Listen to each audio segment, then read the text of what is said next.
Selamat pagi, siang, dan sore. Kembali lagi di Sajus Moteka. Jadi di sini saya Evan sebagai host pertama. Saya Immanuel sebagai host kedua.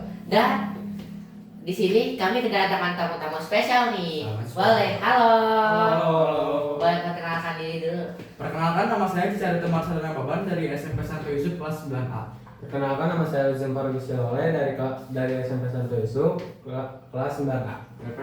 Perkenalkan, nama saya Alat Video Ginting dari SMP Santo Yusuf 9A. Perkenalkan, nama saya Dodo Alessandro Joseph Sinaga dari SMP Santo Yusuf kelas 9A.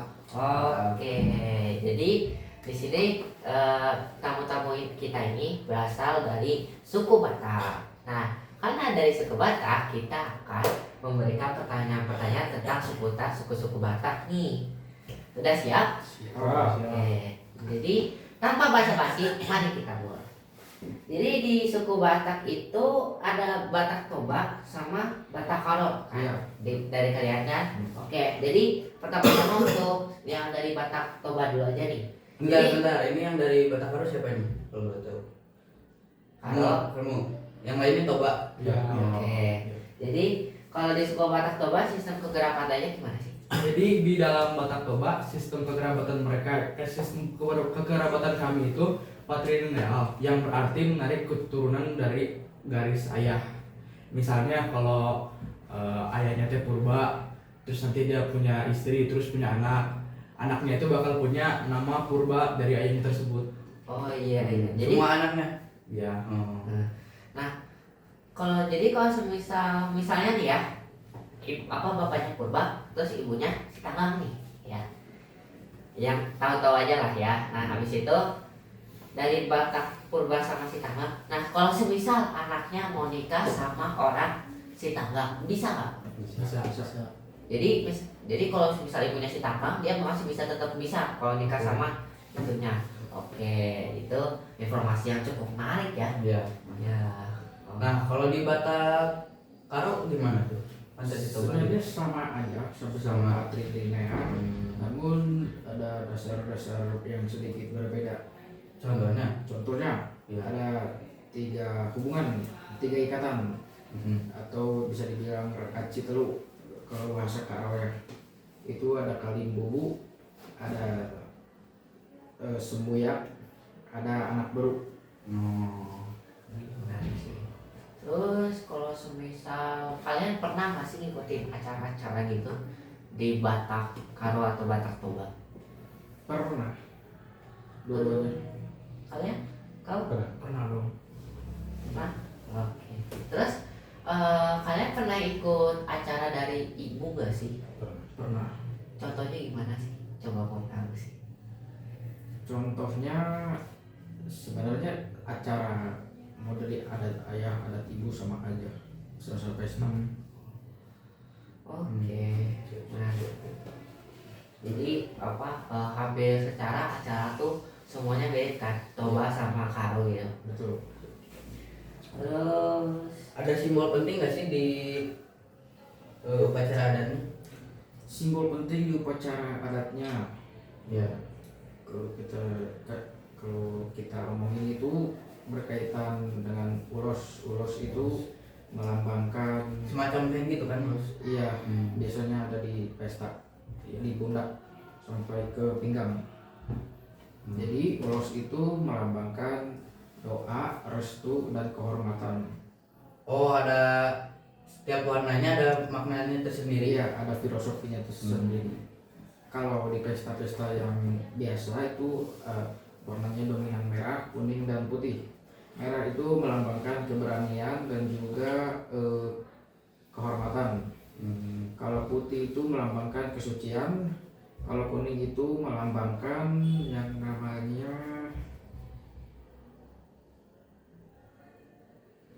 Waduh, lupa sebenarnya ini lupa ya. Kayaknya udah lupa ini. Tapi ada nggak yang dicampur misalnya merah sama ini gitu di 2 warna, 3 warna gitu? Maksudnya satu ulos Iya, warnanya. maksudnya gitu. Iya, bisa. Oh, bisa. Ya, justru itu yang bikin ulosnya ini semakin bermakna lagi. Oke. Terus habis itu kan di ulos itu ada yang warna hitam tuh, itu lambangnya gimana? Hitam.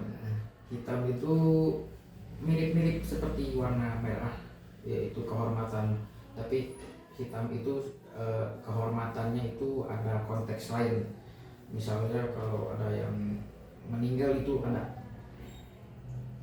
Oh iya, terus kan di Batak itu ada yang menarik nih. Jadi kalau semisal dalam tanda kutip ada yang meninggal, itu kan pasti ada acara khususnya kan? Ya misal di Bali itu ngaben kan, Iya, dibakar. ngaben dikeliling, habis itu udah dikeliling, dihormatin baru dibakar. Ya. Nah di kalian tuh gimana sih? Gitu. Di Batak jadi ada adat yang misalnya ada orang meninggal nih, jadi petinya itu ditaruh di tengah dari mereka semua, baru nanti mereka kelilingi 7 kali. 7 kali. Kenapa 7 kali? Apakah itu nomor punggung Ronaldo? Kenapa itu? Itu melambangkan simbol dia udah hidup dan melewati fase kehidupan manusia. Terus ada lagi nggak sih yang lain gitu? Kalau di Batak Karo tersendiri itu ada, tapi nggak sampai keliling itu. Soalnya emang ada yang beda. Contohnya itu kayak misalnya pas itu papa saya meninggal, tubuhnya itu diawetin kalau saya belum datang gitu. Jadi tetap dipestain, petinya di dalam keadaan terbuka. Jadi kita harus cium kening ayah kita dulu sebelum pemakaman berlanjut.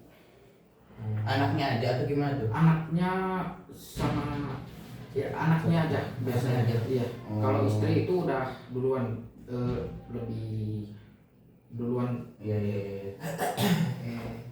Cukup menarik. Terus kan di kayak aku tuh pernah dengar kan kalau misal di Batak itu ada yang diawetin sampai 10 tahun, habis itu tulangnya diambil kan. Nah itu ada di kalian atau enggak? Ada. Boleh dijelaskan nggak sih? Gimana kayak itu ya? Jadi kan tadi udah dikelilingi 7 kali, terus dimakamin kan, Ya. jenazahnya dikubur. Habis itu kalau nggak salah setelah 10 tahun baru tulang-tulang dari sisa-sisa mayatnya itu diambil lagi, ditarik keluar, lalu dibikin ke tubuh khusus. Nah itu tuh Oleh harus keluarga. 10 tahun pas atau boleh misalnya itu lewat sehari gitu? Lewat Harus 10 tahun, karena kalau 1 hari kan belum jadi tulang-tulang atau jadi bubuk gitu. Tuh Bukan maksudnya itu kan setelah 10 tahun namun kelewat sehari gitu. Boleh Boleh. 1-2 hari Oh, bisa. Ya. Lebih juga ya, apa? ya nggak boleh lebih. Hari apa aja sih? kalau hari itu nggak ada Nggak ada yang nentuin. nggak ada yang menentukan. Sedikit cerita aja, kalau semisal di dalam teologi Cina itu kalau semisal mau ngambil kayak gitu ada waktu itu tuh tepat semua. Jadi kalau semisal mau mindahin makam misalnya dari makam A ke makam B itu tuh ada waktunya, misalnya nggak boleh matahari terbit, harus ada apa. Terus juga ada yang larangan nggak boleh kena tanah gitu. Nah ya itu. Oke, setelah dari kematian sekarang kita akan lanjut ke gimana sih, ada larangan khusus gak kalau pernikahan? Ada seperti yang dijelaskan tadi, patrilinear dari ayah. Kalau nikah semarga itu nggak boleh. Misalnya saya ginting nikah sama orang perempuan yang bermarga ginting juga itu nggak bisa. Oh iya. Terus kan di suku Batak ini ada artian itu kan kita harus memberikan jumlah atau duit ke orang tua yang kita mau nikahin. Itu gimana sih maksudnya? Maksudnya tuh ngebayar gitu. Kayak ngebayar. Jadi kayak iya kalau mahar, tapi di Batak itu namanya sinamot. Jadi tergantung si marga ceweknya apa, harganya itu berapa gitu. Beda-beda Tergantung dia keluarga marga. juga. Ya, tergantung keluarganya juga. Nah, yang aku pengen tahu nih. Nah, kan biasanya tuh ada cewek atau cowok yang pengen nikah sama orang yang di luar Batak. Nah, itu gimana sih? Gimana cara nikahnya? Biasanya itu ikut ke persetujuan kedua keluarga tersebut. Misalnya mau nikah beda di luar adat Batak itu bisa, atau di dalam adat Batak bisa. Terkadang juga ada yang dua-duanya, tapi waktunya dibedakan. Jadi kalau semisal mau ada yang lain boleh, terus habis itu tapi harus ada adat Bataknya gitu kan. Iya. Nah, habis itu teh itu kayak kita teh kayak misalnya kan di Islam itu kan kayak kita teh ngasih mahar, yang cowoknya kasih mahar langsung ke ibunya kan, atau yang pengantinnya. Nah ini kalau di Batak itu ngasih maharnya gimana sih? Ngerti gak? Kalau itu kami kurang paham. Oh iya. Narasumber kurang searching ya sebenarnya. Oke, sekarang kita akan lanjut ke pertanyaan yang paling terakhir. Ya, jadi pertanyaan yang terakhir adalah apakah di Batak itu ada alat musik yang memang sering dipakai di upacara-upacara? Ada nggak? Ada. Jadi di Batak Karo sama Batak Toba itu ada satu alat, dia itu namanya sebenarnya mirip-mirip, namanya itu kulcapi kalau Batak Karo. Kalau di Batak Toba itu rasa. ya itu dipetik dan juga Sama kayak kecapi. iya Cuman ini cuma 2 senar atau 3 senar. Iya. Iya. tergantung, biasanya kulcapinya juga ada beberapa jenisnya gitu. Ya permainannya juga lebih ribet, tapi sangat biasa di pesta ada. Iya.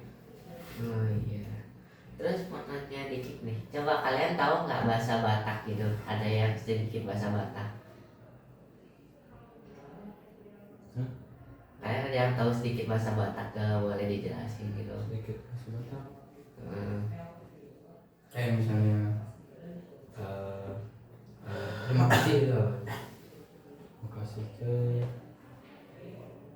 Kalau di Batak Karo namanya bujur malala. Nah iya, Terima kasih ya, banyak. tahu itu. Oh, iya. Dari ini Toba mungkin Batak Toba. Mau lihat ya? Boleh. Lihat. Ternyata lumayan searching lah ya.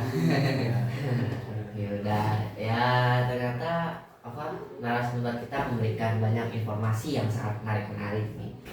Nah, sekarang kita sudah di penghujung acara. Ya, terima kasih ya yang sudah narasumber yang telah memberikan informasi.